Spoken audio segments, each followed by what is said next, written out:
चुनाव की तिथि तय करेंगे, ये राज्य की जनता स्वीकार नहीं करेगी। मैं हेमंता जी से यह भी पूछना चाहता हूं कि उन किसानों पर, जो लाखों किसानों पर जो एफआईआर दर्ज हुए, उसको वो कहां पर चुनौती देंगे? अभी पिछले हफ्ता उनकी एक सांसद है, हिमाचल प्रदेश से चुनकर आई है, अभिनेत्री है कंगना रनौत जी, माननीय सदस्य संसद है। उन्होंने हरियाणा और पंजाब के किसानों को क्या कहा? मैं वो शब्द भी उच्चारण नहीं करना चाहता हूं, क्योंकि यहां बहुत सारी महिला पत्रकार हैं।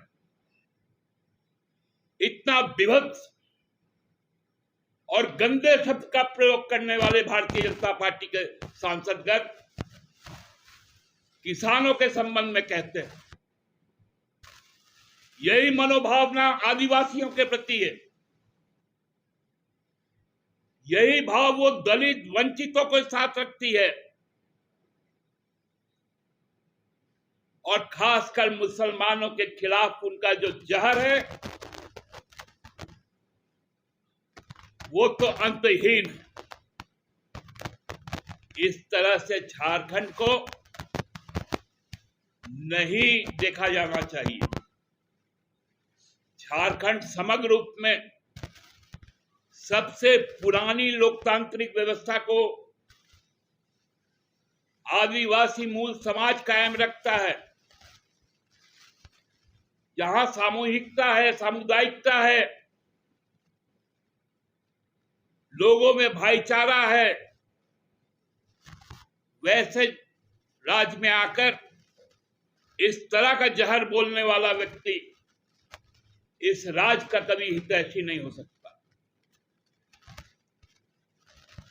ये तो शुक्र मनाइए, ये हेमंत सोरेन की सरकार है। ये यदि भाजपा की सरकार होती तो भर भराकर भाजपा के नेताओं का मकान तोड़ दिया जाता।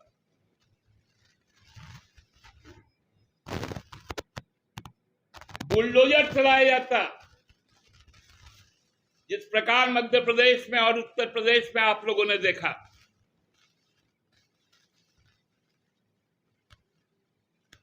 हेमंत सोरेन जी को धन्यवाद दीजिए कि जिन पर एफआईआर दर्ज है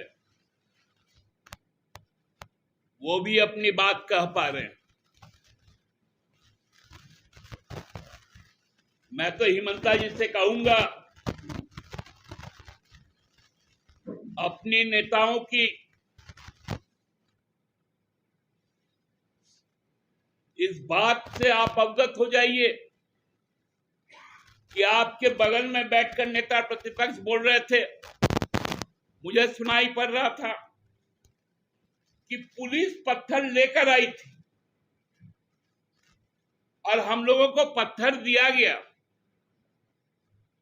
तब हम लोग पत्थर चलाए। हेमंता जी ये भी आपको बता दे, आप बोले बाबूलाल जी जब भाषण दे रहे थे तो आंसू गैस के गोले दागे गए। हेमंता जी आपको मालूम है, फुटेज हमारे पास भी है। बाबूलाल जी जब भाषण दे रहे थे तो मंच के अलावा नीचे केवल सुरक्षा कर्मी और 100-150 उनका जो चालक और ड्राइवर और गार्ड था वही लोग था।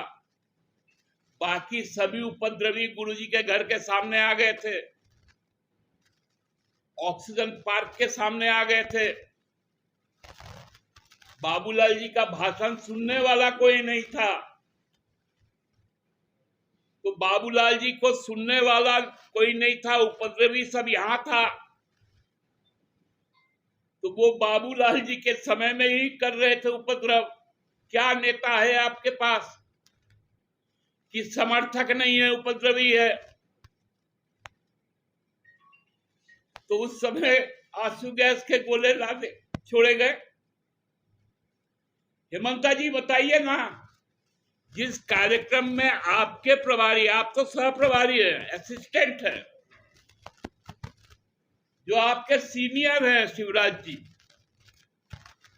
वो रात को यार सुबह क्यों भाग गए? ये बताइए। मुख्य वक्ता के तौर पे तो वही थे ना। जब आपके प्रभारी भाग गए तो आपका नेता का क्या स्थिति होगा? और जब एक एफआईआर हो गया तो आपको आना पड़ गया। जेल से इतना डर, आंदोलन में इतना डर। हमको लगता है इतना संयम झारखंड पुलिस पहली बार दिखाई कि आंसू गैस के गोले और वाटर कैनन चला।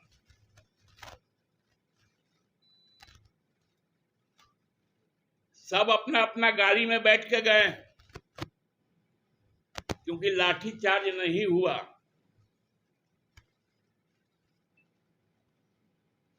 यदि हुआ होता तब आपका स्थिति क्या होता? क्योंकि कम उपद्रव आप लोगों ने नहीं किया, कम उकसावा नहीं किया। आपने बोतलें छोड़ी, पत्थर चलाए,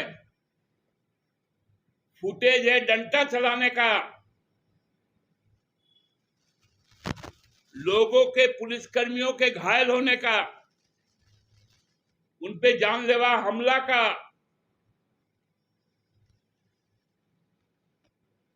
फिर भी पुलिस ने संयम से काम लिया और कानून का सहारा लिया। इस कानून से डरिए मत। आप तो बिना कानून के ही कई लोगों को जो आपके खिलाफ हैं यूएपीए लगा देते हैं,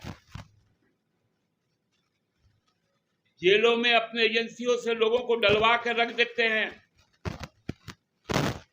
बिना कोर्ट का सुनवाई का 5 साल 6 साल से लोग जेल में हैं।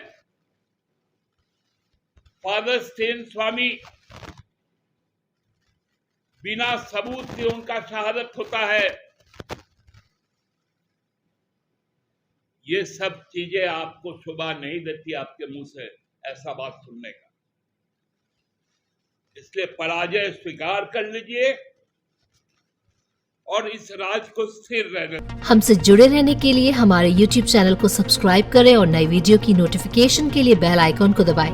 अगर आप ये वीडियो Facebook पर देख रहे हैं तो लाइक जरूर करें और ज्यादा से ज्यादा शेयर करें। धन्यवाद।